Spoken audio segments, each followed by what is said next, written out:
Right, time to earn some more marks in our pocket. So just a very quick recap.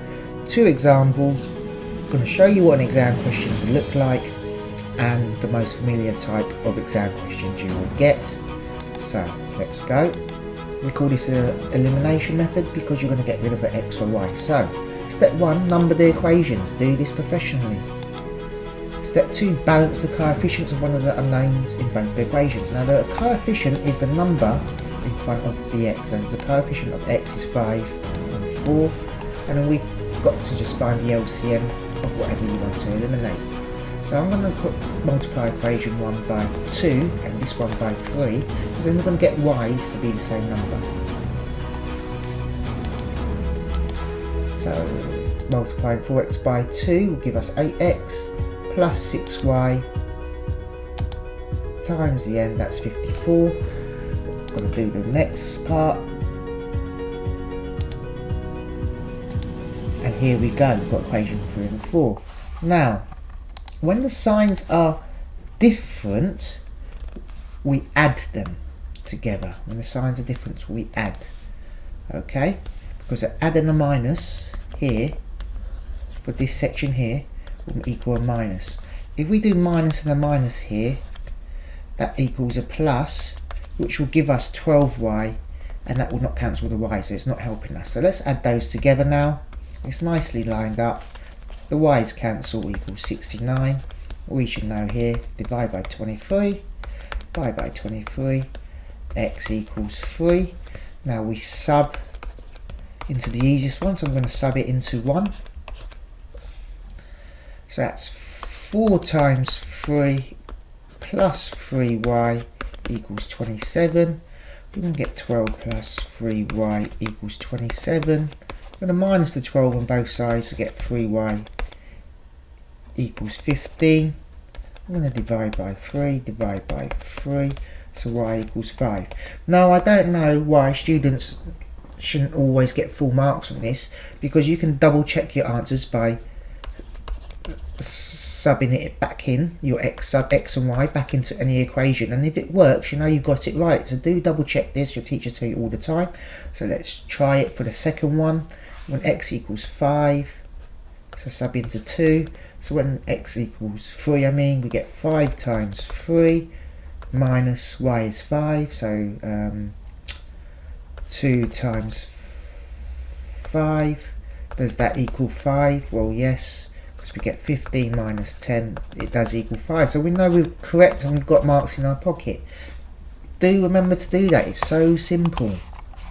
And students don't do it. And you should listen to the advice of your maths teachers, honestly. So let's have a look at this question. Do give it a go. These are the key notes. Now this is key to remember. When the signs are the same, you subtract. So you cancel, and when they're different, you add. Okay, so how would we do this? Let's start us off. I'm going to call that equation 1. Equation 2. I'm going to cancel out the y's, so I'm going to times that by 2 and times that by 3. So equation 3 is going to be 4x plus 6y equals 38. I'm going to get 18x plus 6y equals 66. Now I'm going to write this underneath.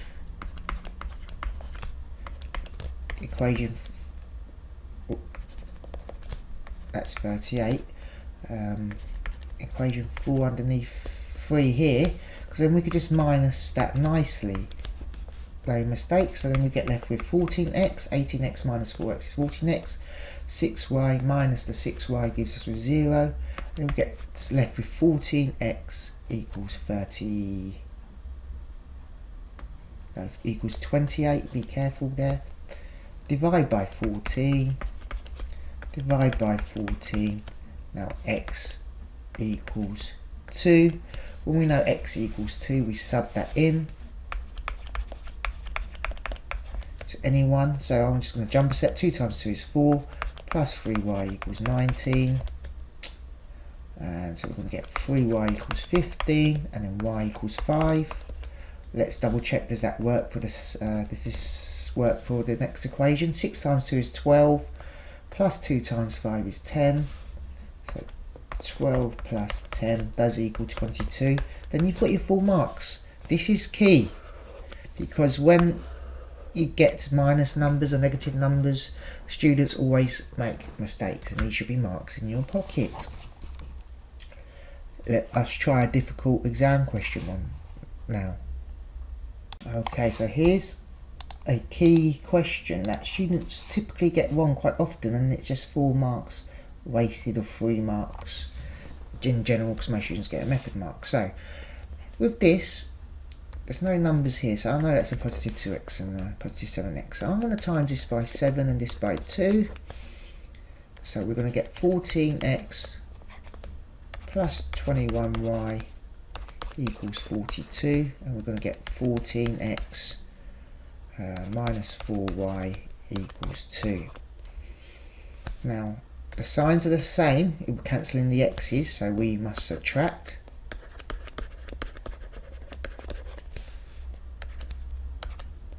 And this is where people can get caught out. So those x's get cancelled. Now can you see we've got the 21y, I'm going to write it here, minus and a minus 4y, and this is the area where people get it wrong.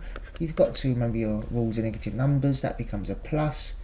This is how they catch you out. So 25y equals, now 42 minus 2 is 40. So y equals 40 over 25, and you can simplify that. Let's just divide that out by 5, so that's going to be 8 over 5, and you can work that out using the bus stop method. That's 1.6. Alright, I'm going to show you quickly.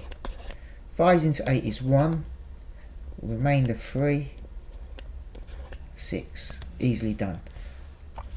So let's write y equals 1.6 here. So let's sub that in. Y equals 1.6. So we get 2x into 1 plus 1.6 times 3. That's going to be 4.8 equals 6. So 2x equals 1.2. So x equals 0.6.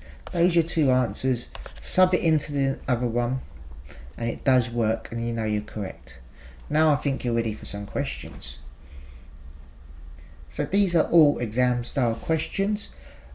Honestly, just try a few of orange, pause the video, a few of green, and if you can do a couple of blue, that's fine. I mean red, that's probably grade 4, because you don't need to multiply anything out.